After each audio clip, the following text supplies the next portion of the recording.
Speech, and now to close the case for Sydney 1 and the entire government bench in this debate, Steve Hind.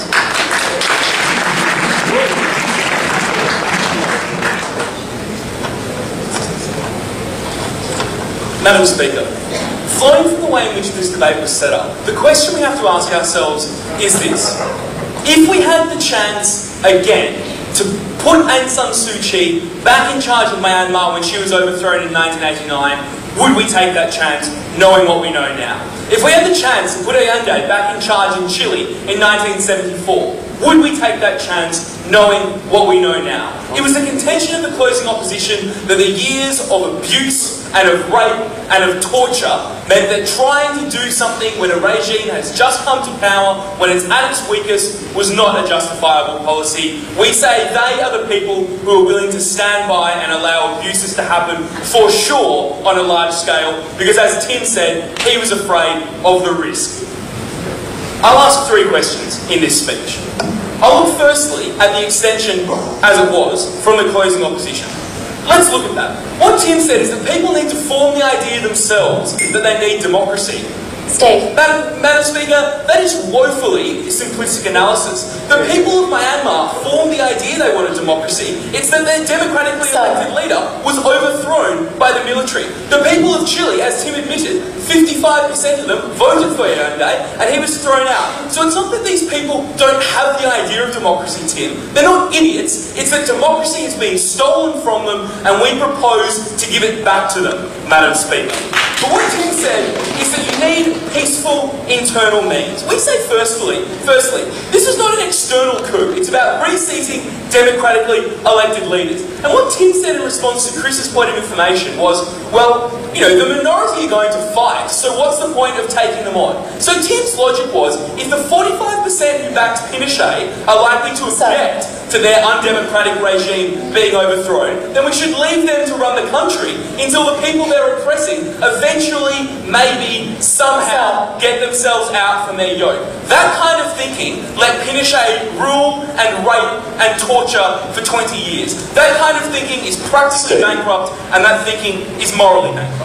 Tim also says that these democracies will be a sham. We reject that. Aung San Suu Kyi, if she'd been reinstated as Prime Minister in 1989, would have taken back over a functioning government and a functioning country. But we also say that the West does have staying power. It will be in Iraq until 2010 and 11, when Iraq will have had two sets of free elections. We'll have an elected and functioning government and an elected and functioning security force. But we also say that the shining examples of Japan and Germany show excellently that the West can stand behind democracy, can stand for the rights of the majority to agitate for democracy, and can stand for the rights of the people to choose their leader, and not for the minority, by kicking up a fuss and by threatening violence to ride roughshod over the rights of other individuals. Let's look then at our extension in this debate. We would point out that Tim responded to, at best, about a tenth of it, Madam Speaker. We told you that self-determination was an important and emerging right in the international community. But we told you crucially that the distinction between intervening in the case of genocide and intervening in the case of abrogation of self-determination was an illusory distinction. We told you, Madam Speaker, that a regime that necessarily doesn't respect self-determination is one that will end up not respecting human rights. So when Pinochet's regime didn't care that they didn't have majority support, it was a logical conclusion to not care about what they did to the people who disagreed with them. It leads to a situation where Iran went from being a regime that stated that it wanted to do good things by its people, but now abuses them every day. So if the opposition want to say, well, let's wait until there's a genocide, they are fomenting the conditions for that genocide to occur. Saddam Hussein being in power for so long is what led to the genocide of the Kurds. That's why we said it was important to attack now, when we had a profitable opportunity to intervene.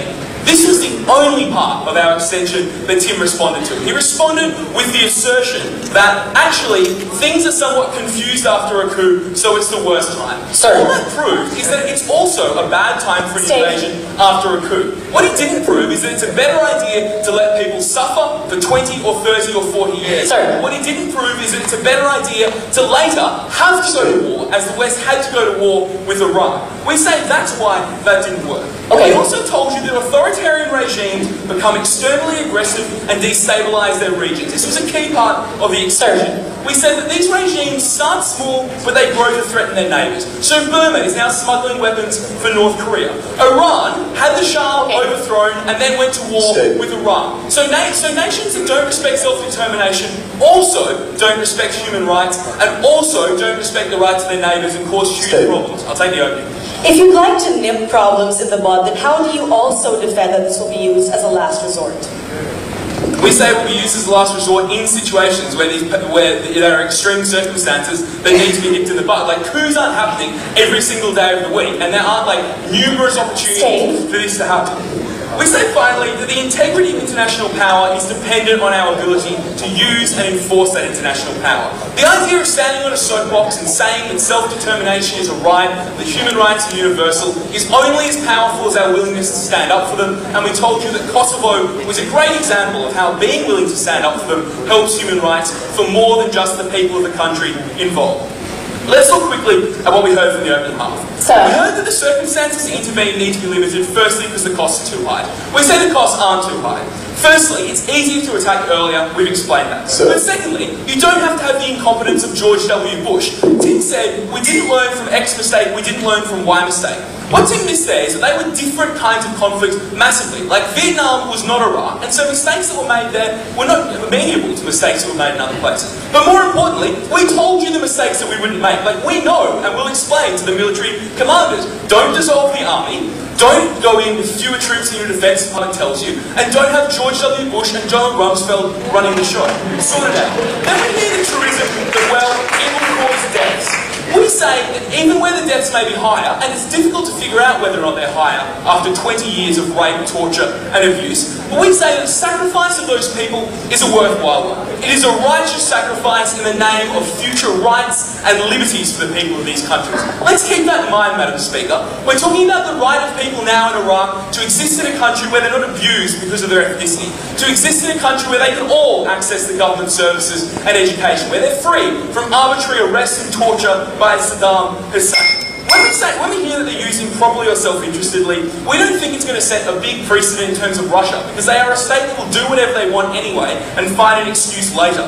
But we also say that international condemnation means that when people invade on a flimsy pretext, they are necessarily condemned and necessarily excluded. All of that acts to regulate the use of this behaviour, as does the model of the opening government. We're very proud to propose.